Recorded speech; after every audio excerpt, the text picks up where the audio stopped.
ಯೋಗಿ ನಾರಾಯಣ ಯತೀಂದ್ರರ ಜಯಂತಿ ಆಚರಣೆಯನ್ನ ಈ ಬಾರಿ ಲೋಕಸಭಾ ಚುನಾವಣೆ ಹಿನ್ನೆಲೆ ನೀತಿ ಸಂಹಿತೆ ಇರುವ ಕಾರಣ ಸರಳವಾಗಿ ಮಾರ್ಚ್ 25ರ ಸೋಮವಾರದಂದು ಆಚರಿಸಲಾಗುವುದು ಎಂದು ಬಲಿಜ ಸಮಾಜದ ಮುಖಂಡ ಹಾಗೂ ಯೋಗಿ ನಾರಾಯಣ ಬಲಿಜ ನೌಕರರ ಸಂಘದ ಜಿಲ್ಲಾಧ್ಯಕ್ಷ ಆರ್ ಪ್ರಸಾದ್ ತಿಳಿಸಿದರು.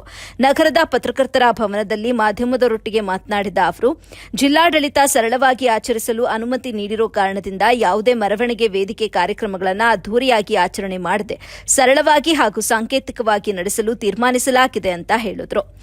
25ರ ಸೋಮವಾರ ಬೆಳಗ್ಗೆ 9 ಗಂಟೆಗೆ ನಗರದ ಟೇಕಲ್ ರಸ್ತೆಯಲ್ಲಿರುವ ಯೋಗಿ ನಾರಾಯಣ ಯತೀಂದ್ರರ ಪುತ್ಥಳಿಗೆ ಪೂಜೆ ಸಲ್ಲಿಸಿ ತದನಂತರ ಟಿ ಚೆನ್ನಯ್ಯ ರಂಗಮಂದಿರದಲ್ಲಿ ಬೆಳಗ್ಗೆ 10 ಗಂಟೆಗೆ ಜಿಲ್ಲಾಡಳಿತ ಸಾಂಕೇತಿಕವಾಗಿ ನಡೆಸುವಂತಹ ಶ್ರೀ ಯೋಗಿ ನಾರಾಯಣ ಯತೀಂದ್ರರ ಜಯಂತಿ ಆಚರಣೆಯನ್ನ ಸಮುದಾಯದ ಎಲ್ಲಾ ಜನತೆ ಭಾಗವಹಿಸಲಿದ್ದಾರೆ ಅಂತ ತಿಳಿಸಿದರು. ಸಮುದಾಯದ ಮುಖಂಡ ಹಾಗೂ ನಿವೃತ್ತ ಪೊಲೀಸ್ ಅಧಿಕಾರಿ ವೆಂಕಟಸ್ವಾಮಿ ಮಾತನಾಡಿ, ಸರಳವಾಗಿ ಹಾಗೂ ಭಕ್ತಿಪೂರ್ವಕವಾಗಿ ನಡೆಯಲಿರುವಂತಹ ಯತೀಂದ್ರರ ಜಯಂತಿ ಆಚರಣೆಯಲ್ಲಿ ಸಮುದಾಯದ ಎಲ್ಲಾ ಕುಲಬಾಂಧವರು ಹಾಗೂ ಎಲ್ಲಾ ವರ್ಗದ ಜನತೆ ಭಾಗವಹಿಸಿ ಕಾರ್ಯಕ್ರಮವನ್ನು ಯಶಸ್ವಿಗೊಳಿಸುವಂತೆ ಮನವಿ ಮಾಡಿದರು.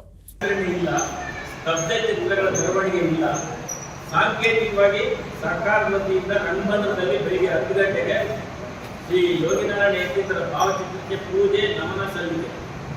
ಅದಾದ ನಂತರ ಈ ಯೋಗಿನಾರಾಯಣ ವೃತ್ತದಲ್ಲಿ ಅಂದರೆ ಟೇಕಲ್ ವೃತ್ತದಲ್ಲಿರ್ತಕ್ಕಂಥ ಯತೀಂದ್ರರ ಪುತ್ಥಳಿಗೆ ಸಾಂಕೇತಿಕವಾಗಿ ಪೂಜೆ ಮತ್ತು ಪ್ರಸಾದವಿದೆ. ಇಷ್ಟೇ ಕಾರ್ಯಕ್ರಮ. ಈ ಚುನಾವಣೆ ಸಮಿತಿಯ ಮುಂದೆ ಇಷ್ಟೇ ಕಾರ್ಯಕ್ರಮವನ್ನು ಹಮ್ಮಿಕೊಳ್ಳೋಕ್ಕೆ ನಮಗೆ ಧ್ಯೇಯ ಹೇಗೆ ನಡಿಬೇಕು, ಏನನ್ನು ಅನುಸರಿಸಬೇಕು ಅನ್ನೋದ್ರ ಬಗ್ಗೆ ಅವರು ಯಾವುದೇ ವಿಧವಾದಂತಹ ತಾರತಮ್ಯಗಳಿಲ್ಲದೆ ಪ್ರತಿ ಹಳ್ಳಿಗಳನ್ನು ತಿಳಿಸ್ತಾರೆ. ಹಾಗೆಯೇ ಈ ದಿನ ನಾವೆಲ್ಲರೂ ಈ ಒಂದು ಜಯಂತಿಯನ್ನು ಕೋಲಾರ ಜಿಲ್ಲೆಯಿಂದ ಹಮ್ಮಿಕೊಂಡಿದ್ದೇವೆ. ನಮ್ಮ ಪ್ರಸಾದ ಹೇಳಿದ ಹಾಗೆ ಈ ಚುನಾವಣಾ ನೀತಿ ಸಂಹಿತೆಯ ಇರೋದರಿಂದ ನಮಗೆ ಇದು ವಿಜೃಂಭಣೆಯಿಂದ ಆಚರಿಸಲು ಆಗ್ತಾ ಇಲ್ಲ. ಹಾಗಾಗಿ ಈಗ ನಮಗೆ 2 ಕಡೆ ಅವರು ಅನುಮತಿ ನೀಡಿದ್ದಾರೆ. ಒಂದು ಕೈವಾರ ಕಟಾರಿಕದಲ್ಲಿ